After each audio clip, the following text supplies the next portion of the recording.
समस्तंक मुंड उपरे पक्का घर आपको सुनिश्चित करने ओडिशा सरकार निजस्व योजना अंत्योदय गृह योजना आज शुभारंभ होईची।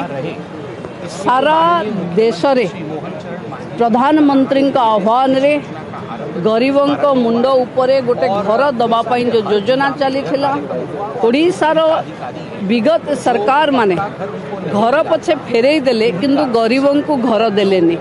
तेणु बीजेपी सरकार आसिला परे समस्तों पाखे घर दबापाई जो माने आजबेस्ट घरे अछंती, जो माने तंबू तले अछंती, जो माने चाଳ घरे अछंती समस्ते ए घर पाइबा पई योग्य हेबे।